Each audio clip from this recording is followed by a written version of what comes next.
Really, every zoo's a petting zoo if you've got the cojones. Okay. Hello and welcome to Tremaine Sci Fi. Today we are discussing tropes, particularly in sci-fi.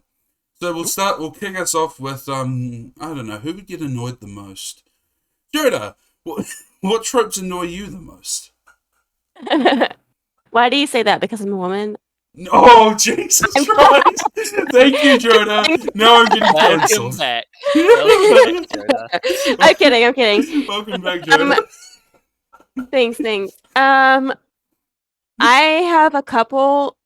Most recently, the one that annoyed me, because there's never any backstory to this. So imagine you're watching a movie, they're on a spaceship, and they just come across another spaceship, Right. and then there's people on the spaceship who have been asleep for like 1,000 years in cryosleep or whatever, but there's no explanation about like it's just they don't say cryosleep or anything. They just like walk in and there's people there and they wake people up. I that annoys me. Right. I need a little technical backstory. Like it doesn't have to be a lot, but I don't want to watch a movie and be like, wait, Right. Yeah. You how? prefer Because harder science fiction. there specifically, no, I don't prefer harder science fiction, but I want a little bit of process. Like I want a little bit of backstory. Because I was watching, I'm gonna bring it up. I was watching Thor last night, Thor 2 to be exact, and they had a beginning scene that was a flashback, and it went a good 3,000 years, Oh. and then they introduce the same person who was in the beginning in a ship, but didn't, and then like he just woke up. They didn't say how he preserved that long. Um, they didn't say it's more about the storytelling than it is about the cryosleep. I feel like that always happens where the person just wakes up and they don't say like A to B. Right. And I It think, just it just it but just jumps A to Z. so something I just want to clarify though, as well as about tropes, is they can be done well, and sometimes you can ignore them. When you notice Right. they're tropes, that's when it's not being done well. Because it's sort of Yeah. that thing where if you get knocked out of the story and you start noticing the machinery behind it, that sort of indicates to me that you're not enjoying the Yeah. movie, book, whatever. You've just been knocked out of it by lazy storytelling, poor characters, whatever. So, yeah. So Good what? movie is hard to criticize because you're enjoying it. Yeah, exactly. You have to sit back and think. You have to go, okay, I kind of can understand where that came from. Blah blah blah. Which is why Right. If Jag you're left has. with questions, or I feel like there's one, if you're left with questions about it, it knocks you out of the story, and two, if you recognize it immediately or predict it as a trope or a cliche, then it also knocks you out of the story. Right. Where Do you there's. think there's a harm in knowing tropes then? Like, think of like the Wilhelm scream, right? Yeah. Like, it's fine until you're aware of it, and then every time you hear it, you're like, that scream! Ugh! Would it be best to avoid, like, So awareness of tropes? Because then you can just be like, oh, a movie, yay! that's sort of. Hard to it's hard to avoid it. That's the ignorance is bliss, though, thing, isn't it? Yeah. So Yeah. you sort of. Jag's like, yeah. Don't you guys Yeah. wish you were dumb again? Yeah, no. Kind of my question, yes. No, so what I think is tropes make it harder for movies to be lazy. Sorry, if more people were aware of tropes, it would make movies harder to be lazy. And that's sort of the same thing as if you transfer it to a more educated population, makes it harder to lie to them. It's the same thing. Yeah. There are movies that if the movies were, I mean, there are some movies who do tropes and cliches, and that's just the point of them. Like, just pulling a random name. Fast and Furious. It's just Like, they really. know what they're doing. Yeah, Yeah. exactly. They know that they're Yeah. just a thing. They're It just. fits their target audience. Yeah. Yeah. Josh Wade, yeah, exactly, yeah. Little inside joke there. Cut that. No, No, all right. I'm not cutting that. Everyone go on Facebook. No. Yeah, No. don't do that. No. So yeah. So there's. So going back to sci-fi, I suppose one of the cliches I don't like. Tropes I don't like is the one where they sort of lecture you about how everything works. And that sort of happens in older sci-fi, but also in hard sci-fi. It tends to get a bit like, these are how the machines work. And I sort of start to roll my eyes because I'm like, well, this is like one research paper away from being debunked. So, So you're not a big fan of exposition in general, or is it well, the whole matter of the further they go into something, the sooner it will be wrong? no, it's I suppose when you're doing stuff like backstory, powers, like magic systems, you sort of need to weave it into the narrative. You can't just throw it in front of you shouldn't need to have like a small booklet next to you writing down how different things work. If you are having trouble remembering how some things work in a movie, that's more on the movie than it is on you, because to me, if you haven't sort of had that intrinsically put into you and you're not interested in the movie, then there's something, the movie is not captivating you, or you're too dumb. Either way. I feel like there's ways to show how things work without physically lecturing the audience about it. Yeah, I think so. I think what they used to do is that Gandalf was it Gandalf? In Lord of the Rings? The Yeah, wizard? yeah. So Okay. he's sort of the guy who knows everything, right? I think is what the, and then Obi-Wan in Star Wars is the one who, and Yoda are the ones who know everything. But there's a difference in sort of how you can write that. So if you write it so that Yoda just sits there telling Luke about everything that happened in the past 30 years, like he's having a cigarette and like a scotch, and he's just sitting back like, your dad did some fucked up shit, man. Like, that's not interesting. But the way that they sort of drag out different parts of it, like Luke doesn't know, suddenly is revealed who his father is. Spoiler alert. And and then Luke finds out he's got a sister that he kissed. Spoiler alert. And all these sort of things start to fall together and piece together. That's more fun than just being told at the start by Obi-Wan that he has a sister and that's Leia. Well, that might have prevented the incestuous kiss, but anyway. So, It yeah, is more fun as a surprise. And it was definitely a surprise especially to to George everyone, Lucas. including Lucas. Uh, Yeah, I knew you were going to say that. if you recall in the scene on Dagobah where he kills the illusory Vader and it's his own head inside, that's because Lucas originally intended for him to, after killing Vader, put on the mask and become Vader himself. So, yeah, big Which, surprises for everyone involved. which I think was initially, A terrible idea? yeah. Or a good one? Well, I mean, it would have made for an interesting film. I don't think it would have made it into a classic, though. I will say to bring up on your like when particularly a movie explains stuff to you, I do also dislike the trope of what's called Mr. Exposition, Oh, yes, yes. which is the person who's there to explain stuff. So yeah, like Obi-Wan Kenobi if done with. Yeah, like Obi-Wan, he sort of teaches Luke as he goes, and it's sort of that whole Luke learns about lightsabers, then Obi-Wan uses the lightsaber. Luke learns about the Force. Obi-Wan sort of starts to implement that, and yeah, I mean, I'm a Star Wars fan, so I'm biased about how well it was done, but You know, uh, the audience must know by now. I will say, all two of them. Yep. well, yep, both of our audience, yes. Um, But yeah, if something needs that much explaining, then the concept probably isn't sensible enough. Or it's too In which case sensible. if it's sufficiently sensible, then they should be able to be like, this is what we're doing. Get it? Of course you do. Carry on. With some explanation like, this is cryosleep.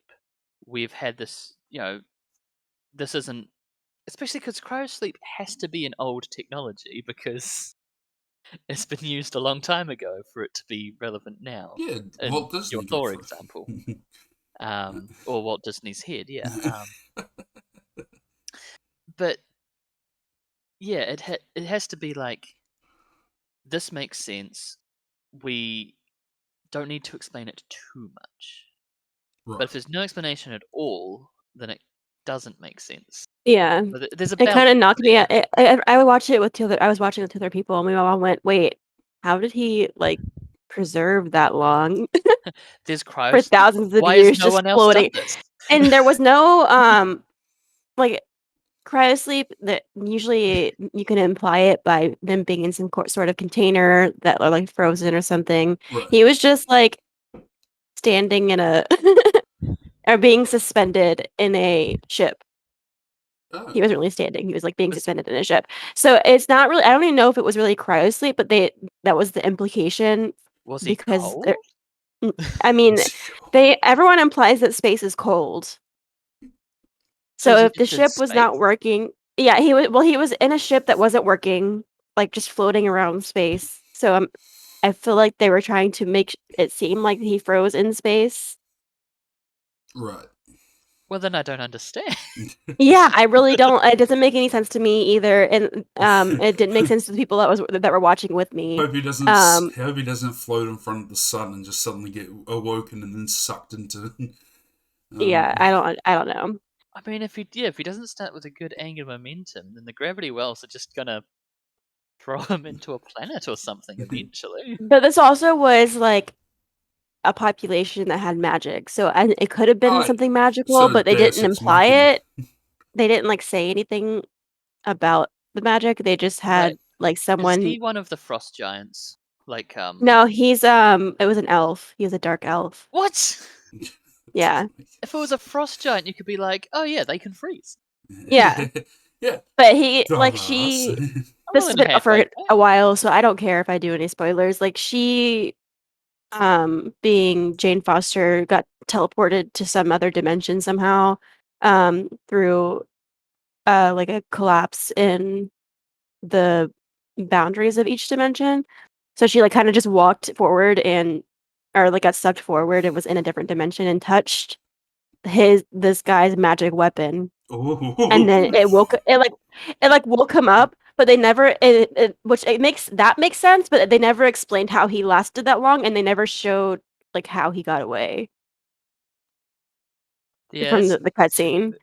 It that's just not went from the hand cutscene where they waving killed everyone realistically. yeah, Yeah. they just had, like, everyone on the planet get killed at the beginning of the movie, and then cut to him being alive somehow in a ship in space, and then woke up when she touched the weapon, like, it doesn't make sense. I mean, I always wake up when someone touches my weapon, but anyway, Gandhi. Hands off my crossbow. I mean, Tremaine. hands off my It's so crossbow. weird. Hands off my crossbow. It's something I personally. That's my new catchphrase. Like how I'm Hands off my neurospicy. crossbow. Hands Oh, off my yeah. crossbow. Yeah. So, what was I saying? Well, that's a good example of a trope that we're not a big fan of, and I think we've all Yeah. concluded that we have different thresholds and like cutoff points for where it's too much and where it's good, but I have a lot. ultimately, we're not a big fan of that one. Yeah, I think. I have a list of things that annoy me in movies, to be honest, and it to, has made me into a movie critic. I to a have a cynic. short list, and I feel like most, if not all of them, will be on your list. Yeah, probably. It's just that all of these things either make the movie have holes where you can't understand something that happened, or they make them super predictable. And I hate when I can predict the end of a movie. Or any honestly, any part of the movie, if I can predict it, I hate it. So Big That fan of often M. involves Night tropes. Shyamalan then? Everything's a twist. Twist. No, But but the Not twists are necessarily. there's predictable. times when if the twist just happens for no reason, which is another trope, a twist just happening for no reason. I mean, sorry, For the sake of it. for the sake of a see, this is the problem I have Not for now. the sake of a story, but for the sake of a twist. But this Yeah. is, I suppose, the thing now. So this is what George R. R. Martin argues, is that life is random, therefore things should and stories should be random, which is brilliantly rebuffed in epic rap battles of history, where the genre is called fantasy. It's meant to be unrealistic, you myopic manatee. So it's that sort of thing where there's sort of meant to be that suspension of disbelief, but there's also meant to be a flow. There's meant to be the twist shouldn't knock you out of the story instantly. Yeah. So I have enjoyed books and movies where you're following a character for a while. There's some well developed side characters, and then you may be a third of the way through and the main character just gets bodied. And it's like, right, you're now following side character Steve So instead. so And it's like like, oh, Psycho. yeah. Yeah, so you're following the woman who's stolen the money. I'm not. That ain't the story. That ain't the story. Yeah. It's all about Norman Bates. I like Yeah, exactly. I like that though. I like it when that happens because it dislodges you from the story enough to be like, wait, what's gonna happen, but not to the point where you don't like Oh yeah, it needs what's to be happening. done. It needs to be done with a gentle hand though, because It has to be a very classy transfer. Yeah, you can't Yeah. just be like the guy who was in the background of one episode is now the main character. It's like, no, that's a spin-off. and it Yeah, and it has to also be the Change the name transfer. if it's a spin-off. I would say the transfer has to be smooth, like who's going to be the new main character. But I like it like it's like when they're bodied out of nowhere and it's so gruesome, Yeah, or yeah, but just like Jonah, you're a like you sadist, drop so your jaw. I And love that. I am not. I'm a switch, but like it is kind of jarring in this aspect where you don't predict it at all, and I love being caught off guard like that. So have you watched Scream? Yeah, like the Did you original ones or the recent ones. the original one where they had Uh-huh. big name actress like, oh, she's gonna be great, and then they just kill her. Yeah, I feel like they do that a lot in certain where they bring in like a big name and they kill them off immediately. It That happens a was lot, especially in horror movies. So I've come and to they expect that. pretty much, well, they all got it from that movie. Yeah, that that's true. that was the trope maker. Yeah. So, and I oh, suppose like it's that is a problem when you look at something and you go, oh, this again, and it's like, no, they made that. Everyone copied. yeah, it's like how the Twilight Zone established some of the greatest. The original Twilight Zone from the '60s established like some of the greatest. Like he had no time to read, and now his glasses are broken in the post-apocalyptic world. Like, And yeah, yeah, that's a trope now, but at the Yeah. time it was groundbreaking. Also, if you haven't watched the original Twilight Zone, I encourage you to, because unlike everything else made in that time era, it's not that bad. very few problematic things. Yeah, exactly. It's actually one of the few things that doesn't have a lot of problematic. I mean, it may have some things around sex that I didn't notice, but like in terms of race and things like that, yeah, no, it's kind of. It actually has an episode where, and this is speculative fiction, so fuck off. It has an episode Fine, where cool. the sun doesn't come up over a town in the south of America because they're about to execute someone who's obviously a stand-in for a black gentleman, and he because he's clearly about to be lynched and stuff like that, and the sun doesn't come up, and then the sun sort of like it gets darker and darker, and then there's a report on the news saying the darkness has gone over the wall in Berlin, the Iron Curtain, some parts of like some parts where there were massacres in Korea, things like that, and it was sort of an idea of this is what racism and things like that does. It just creates darkness around us and makes it harder for us to see the light. And that was actually quite a powerful Nice. episode to have, considering it was at the height of the civil rights movement in America. See, I'd, Yeah, I'd that's take nice. from that this is how history will view you. Yeah. Yeah. Yeah. Like, remember all these things that you realize are bad? You're that. Yeah. You just haven't realized yet. Yeah, it's like how, like, oh yeah, you think the Soviet Union's bad. What you're doing is bad as well. Mm. Yeah, it's. We need more supernatural darknesses to show us when we're wrong. You and But I then would again, just we be. also need plant growth, so... You and I would just be blind, Jake. You and I would just be blind. We'd say something and then we would be like, oh crap. That's what I mean. The whole world would starve when no plants can grow. Yeah. Now, Jodar would be in the light, of course, because, you I mean, well, What? know. no. No. No, no. There's stuff we haven't realized that we'll look back Well, on. I mean, I She's feel like actually it's hard to be in the light when like you have surrounded to in darkness. people have to yes, and like people have to unlearn a lot, especially people born in places like the American South. Like you have to unlearn a lot of things that are like Oh, yeah, that's what brainwashed into you. John Grisham touched Um on that, actually, yeah. yeah, so like I am struggling with like unlearning a lot of the propaganda that was taught to me like in schools.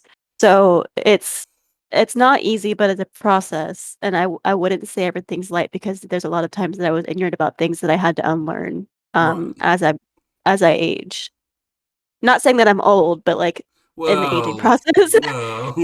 Now, as someone who is old, I will say I fully believe that in the future people will look back on, not me, because no one will remember me, but people like me and go, really? 8 animals? Consider themselves an ethical omnivore? No, that's impossible. I've accepted, and I will remain an omnivore who will make the best decisions available if you've chosen to eat meat and animal But I products. think if you're judging, so this is where I differ because I think I'm a history student, where so we're taught that sort of thing, is when you're judging someone with your modern day Prejudice, yeah. Or prejudices, bias. biases, you are not doing yourself or that person justice. That's why I've said I'm okay with it, because I know that Yeah, you in the can't help future it. it'll be widely considered wrong. Because you could be also, here's the other thing that we don't talk If about, I'm like in that you future, could I be want to wrong. be. You could be wrong. It could actually be the case where eating animals never becomes a thing that, and it just fizzles out. That could actually just be a thing. We don't know because it's the future. It's the Maybe future, if we son. do, to bring some sci-fi into this, Restaurant at the End of the Universe. Right. Um, What? Animals that are genetically engineered to be sentient and want to be eaten. You have That their is the most masochistic thing I can think of, actually, yeah. yeah, so Eat if people me, aren't aware, daddy! it's There's part of a Hitchhiker's Guide to the Universe. The restaurant at the end of the universe is part of that. And yeah, like the cow comes out and recommends what parts of it would be the most delicious. This one's particularly been working out its rump, so it thinks it's eating that. And I've been working up my rump. Eat mm, my butt. I mean, yeah, a cow comes out and tells the main character, to eat his ass. Uh, kind of as a tangent, an offshoot of that. That actually somewhat happened already. Oh. oh Oh, is But no! it it's this in Japanese?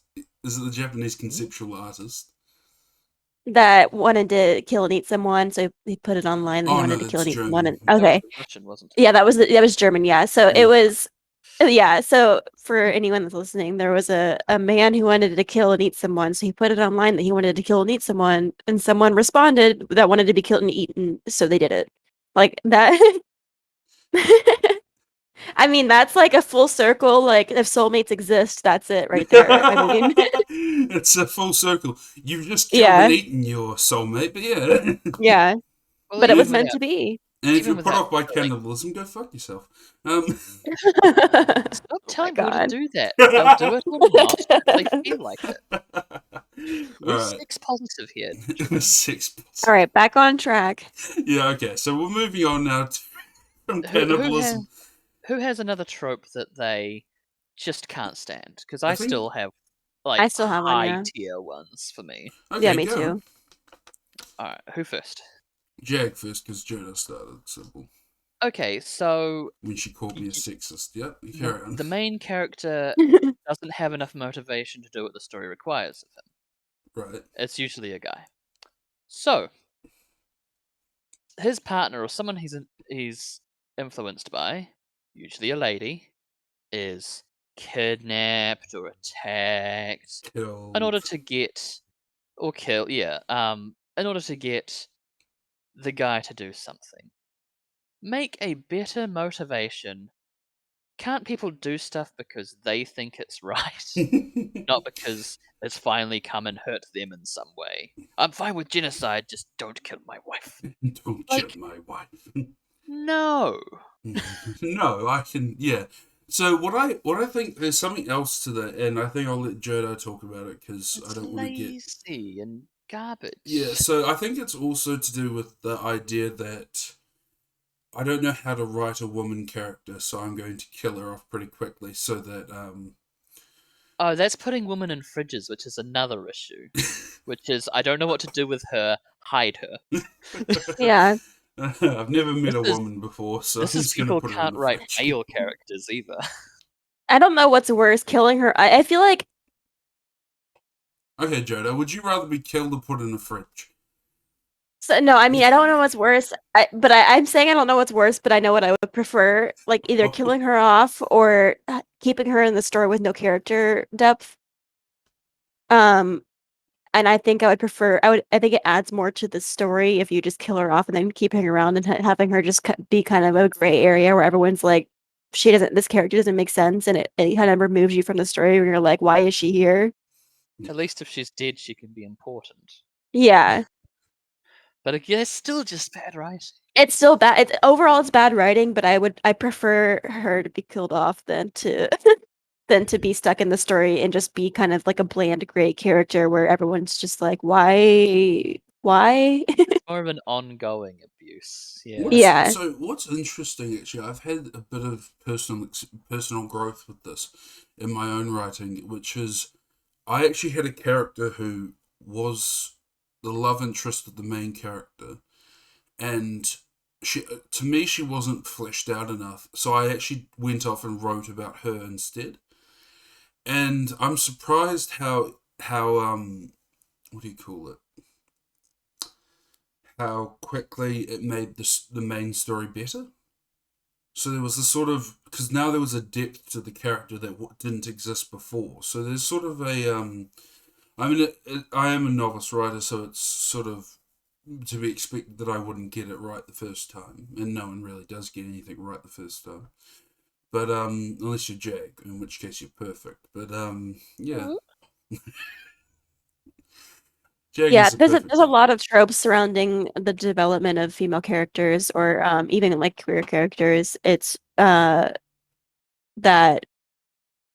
leaves more to be desired with a lot of science fiction. Well, just in general, to be honest, across all genres. Yeah, like we said in the women's episode, there is the International Women's Day episode. You should go check that out. It's a it's a minefield, but it's also a minefield that if you just do a little bit of research, or even a Yeah. lot of research, you'll be able to traverse easily. Or you bring in people who consult or write those parts for you that are members of those groups. I think you're talking more about movies, right? Not like books. Yeah. Yeah. Sorry, I don't read a lot of science Well, fiction it happens books. in books too. I mean, Yeah. because I always go back to Doc Smith, where he wanted a bit of a romantic element, and he just turned to his wife and was like, "You're gonna need to help me on this. I can't do romance." What's That's like what George Lucas should have good? Uh, And by like write the character or like the part for you, I don't mean like where they take it out of your hands and then just like no editing or anything. I mean like oh no, it's just they could yours. give talking points Yeah. and that could be written into the story. Which reminds me, Joda, can you give me Like some talk? But yeah, like run it past someone who actually understands. Yeah. Right. Just like, yeah, if, like, for Instead of example, just guessing or just leaving the character bland or the storyline if bland. you're going to write a female character and you don't have any female friends, that's probably not a good idea. That's just like, if you haven't interacted with a woman in a That's a shame. if you haven't interacted with a woman that in a way that isn't sexual, or that's your mother, it's probably not a good idea to just write about that. You probably need a bit more experience, and that's important. That's fine. If you don't have that experience, that's fine. You can go out and get it. It's just Yeah. it's just All it requires, recognizing. to be honest, is listening. Yeah. Anyway, Like if you listen to these communities or to these people and like do your part to understand them, then either you'll reach out to consult to someone that can help you do it, or you can create the bones yourself and then add on later or add on bits and pieces as you do more listening. right, Mm. and you A know, lot of the best writers are people watchers, and yeah. which is what I think Stephen King talks about, is writers are meant to be secret agents. They're meant to Mm. watch you from the distance, which is not a good thing to hear from Stephen King. I wouldn't say. Well, yeah, that's terrifying. I would say a good writer is a amateur. Would it be anthropology? Is that the one? Maybe sociologist. Like What are you trying to observe, say? observe people. Try to understand people, Kind of and Yeah, yeah, it in the could be middle. either. Yeah, it could a be It range could of be kind of in the either. people. middle. Yeah, Anthropology and sociology overlap a lot, but I don't think you need to either like study in either of those. Like you no, just no, need to have that. Like he meant like an amateur, like a yeah. yeah. Well, Hobbyist. like you don't need to read anthropological works to put in the effort to understand people. Like you can do that research outside of academia is what I'm trying to say. Oh Which yeah. is Even So if it is amateur or not. I think there's a difference in terms for us or definitions here. I mean, like, be active, like, Oh yeah, intentionally go for out sure. and try to understand people and observe them. Right, right. It doesn't have to be And academic. not in like a judging and not aspect, in a more in sexual like way a either. Like oh me, where no. I just look through the windows, just like, man, that is. Oh wait, no, I can't tell that story, but actually, no, I will. So there was this kid in We American can tell them. Samoa, and Not kids. no, he wasn't a kid. He was older than me, and I was a kid at the time. Oh, okay, So okay. he, he so basically we fell out, but we lived in the same compound, and we fell out over some really trivial stuff. Anyway, one night we were at the pool at the compound having a party, and the adults could see him looking through the window with binoculars. it just sort of it just sort of it's one of those moments where you just think, how have, how have they screwed you up that badly? Anyway, it's that sort of thing where there's a fine line between people watching and being a creep, which I haven't mastered yet. Yeah, so actually we'll move on to the next topic, because we've stuck on one. Actually, no, Jodo, give me one more trope you don't like. Oh, so people, whenever there's flashbacks in science fiction involving aliens or other knowledgeable life forms, I guess, Right. it always not it oftentimes includes those beings being involved in like the building of the pyramids, Mayan temples, etc. And I hate it so much. It's just blatantly racist. So I'm just gonna play like a little, not devil's advocate, but I'm just gonna probe you on this one. So is it because it's a minority group, or not a minority, what's the term? A disadvantaged group that has done these great Marginalized or yeah. marginalized group thing, that has done these great works, and then is being pushed aside to have like a alien race do it to explain it. yes, because it's pretty much saying that these people couldn't have done it themselves when it's Right. entirely it's entirely they did do it themselves and it's not out of the question. Not only It's just did like they do saying that it's always like black and brown communities too. So like you're saying that black and brown people couldn't have built the pyramids or built Mayan temples. Like it's ridiculous. which I Like think you're saying they're not good enough or smart enough when it's entirely when capable. they They're did, capable of when doing in that. fact Yeah. they did. Yes. They did it. That's right. And Jag, I think you had some good points on that as well, didn't you? About the Egyptian pyramids, and I don't know about the Mayan pyramids because I didn't really do much study on Mayan Oh, civilization. I feel like it's the same point. I mean, like, why are there pyramids everywhere? It is literally the most efficient way to stack rocks that will last a long time. Why did they do it? Because they wanted to. Could they do it? Yes. Like, there's Yeah, it's really nothing not that hard to magical about it. conceptualize. And we do the opposite for white cultures, like Right. Stonehenge, right? Still a marvel. It's no pyramid. It's no It's great not that pyramid. impressive at all. Yeah. I mean, Yeah. it is because they definitely brought the rocks from far away, and doing the whole Right. balancing thing is Yeah. But certainly I a mean, I would tough say one. Stonehenge is one of the exceptions because the people always associate Stonehenge with aliens. yeah, actually, Jag, you did kind of choose the one, Really? the one monument I can Yeah, think of that was like, Oh, yeah, because when I but think it's of it, more like go ahead. sorry, when I think of Stonehenge, what I'm used to at least, again, different cultural backgrounds here, is people going, "Oh, there must have been so much more to it. Like it must have been a hugely it important was the religious Tower of site Babel. for the Druids, and it was like a space calendar, and because Yeah, actually, I white see what you're people saying. made it, it must have been actually a More lot more complicated, yeah. impressive than we see." And it's like maybe Yeah, it's there are the definitely building. both sides to it. I think so. For I my haven't heard thing, anything aliens about it, to be would you honest. say the Colosseum was made Hmm. by aliens? I don't think that No, has that's it. ever. That's an example. Yeah. I don't think that's ever come across. I mean, there's things you could argue that you could have said. So It's that I think it's the one with the giant dome. It was I can't remember. It's in Rome, and it was basically the Romans. The Parthenon. What No, is the it? Parthenon Oh, was I don't in know. Greece, It's isn't it? flat. Yeah, Yeah, that one's but flat. I don't.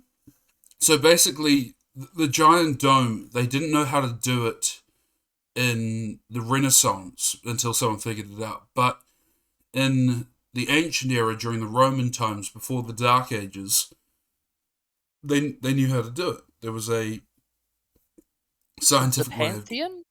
Pantheon, The maybe. Pantheon was a large building, dome, hole in the middle of the dome. Yeah, I think that might have been it. I mean, they would have made Is it Parthenon that what was I said? no, you said No, Parthenon. it's a Parthenon. Okay. Yeah, which is where the Acropolis is, I believe. yeah. Yeah. Okay. That's a reference. Uh, But yeah, so you're probably worth thinking Pantheon. I mean, that'll yeah. be the. I probably was. It's got I the obvious mix and up the stuff. Yeah. letters.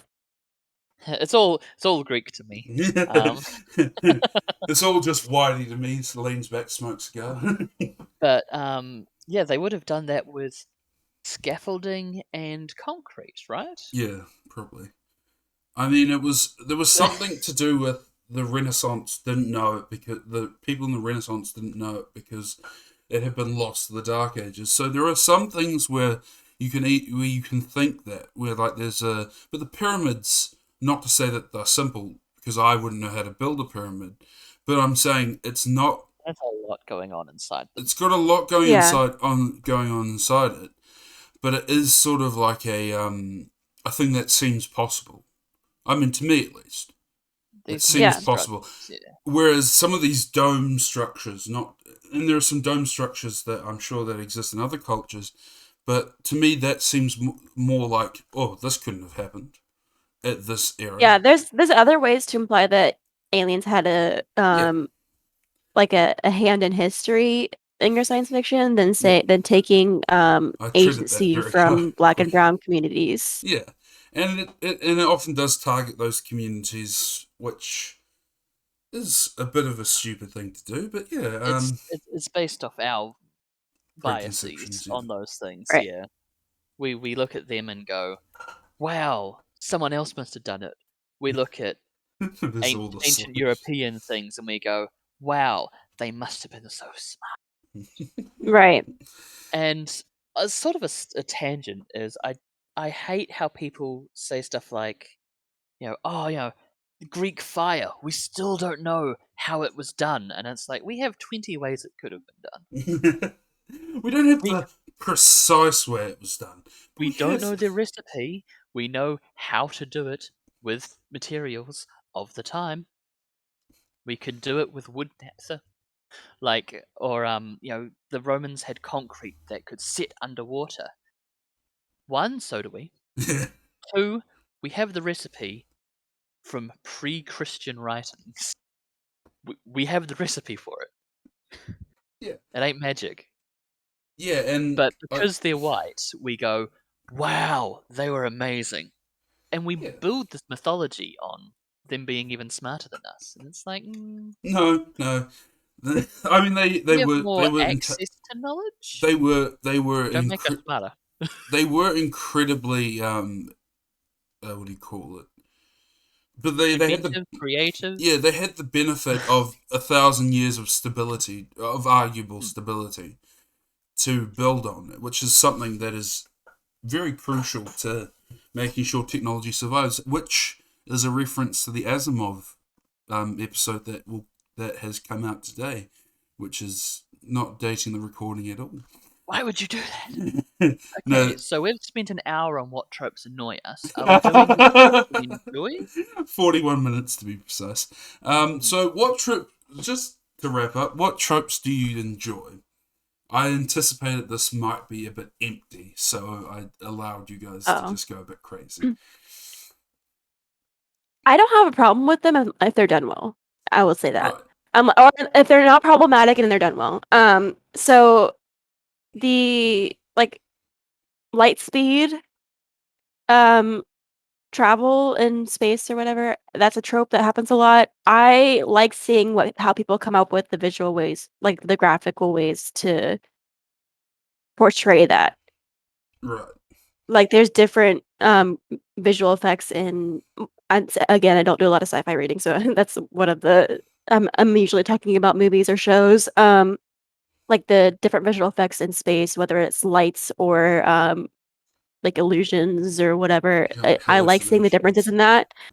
Because it adds like an aspect of creativity where the creators can do what they want with it They while can still get being within the high-end bounds of the design. trope. Right. And I like seeing how people do different things because there's never going to be a time where we don't have tropes, as much as that would be nice. Especially in sci-fi and horror movies, I would say, especially horror movies. Like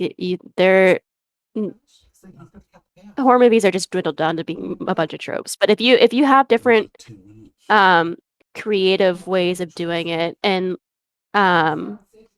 bringing in things that people haven't seen before while still playing with that trope, I like that a lot. Right. I do like the aesthetics of those things, like the TARDIS traveling through space and time, or is it Star Wars where they'll hit light speed and all the stars just Turn into stretch? lines, Yeah. And then there was that's all Futurama when they go through the wormhole and there's like Bender going Bender, Bender, Bender, Bender, Bender, Bender. He's just running around in circles. I mean, it's the things where you can just let your creativity go wild. And I love those are the tropes that I like, where you can be very creative with them, and everyone brings their own aspect of it to the table. Right. I'm not sure if it's a trope, but it comes on the creativity thing of just weird foley. So the creation of sound effects. So going back to the TARDIS, that sound is someone with a house key on a piano string. Oh, really? If you think of what was that other one that was in my mind? Terminator, when the liquid one goes through the cell bars. That's someone mucking around with dog food. And that's just fun. And you see it in sci-fi a lot because they have to come up with not just how to do a sound, but what the sound will sound like. They're not recreating something; they're inventing something, Right. Yeah. and I love that. Yeah, and I think that's very important as this idea of being creative when you can. So I think that's probably our hour right there. Thank you for listening to those tangents. If you made it this far, don't forget to check out the Facebook page and start arguing in the comments there. Remember to check back at 7 a.m. on a Tuesday, New Zealand Standard Time, if you want to continue listening to us. Thank you thank you Jodar and Jag for joining me. Bye. Hope you all enjoyed. Good night. I don't know why I said that. It comes out in the morning.